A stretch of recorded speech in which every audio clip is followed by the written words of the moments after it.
Ibu bayangin gaji udah 8 angka gitu. Jadi waktu itu rasanya hidup nggak pernah ada masalah. Nah, tapi ternyata Tuhan memberikan pelajaran bahwa gaji itu sementara.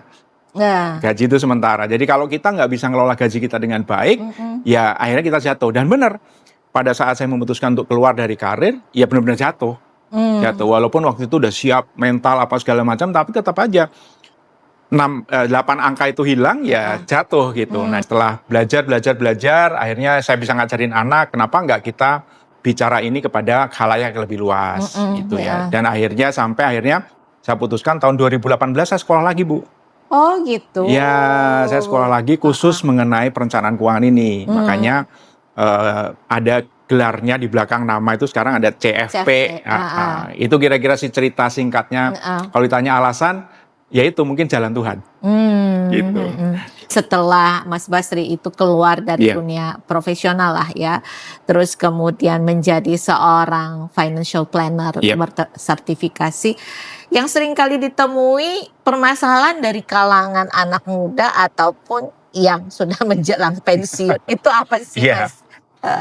Ya, sebenarnya kalau yang Ibu tanyakan itu saya alami juga sebenarnya. Jadi saya merasa harus berbagi ini. Jadi pertama, banyak di antara kita yang tidak sadar bahwa perencanaan keuangan itu diajarkan di semua agama.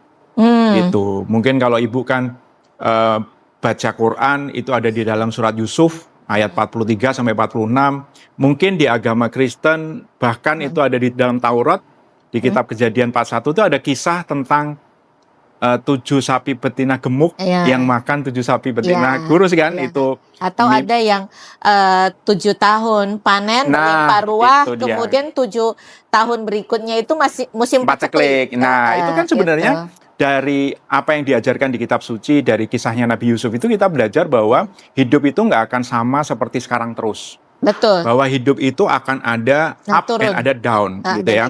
Harus ada semacam preparation sumber daya. Nah, kalau kita sekarang hidup kan sumber daya kita mau nggak mau ya uang. Iya, kan? Nah, jadi waktu saya dulu punya gaji, ya mindset saya tentang uang itu salah gitu. Karena nih habis bulan dapat lagi. Betul. Buat apa perencanaan? Uang itu ternyata butuh wisdom, butuh kebijaksanaan. Sebenarnya anggap dirimu itu punya penghasilan cuma 80 atau bahkan 70. Jadi harus disisihkan dulu yang memang 20 atau 30%-nya nggak boleh disentuh. Yang boleh disentuh nih cuma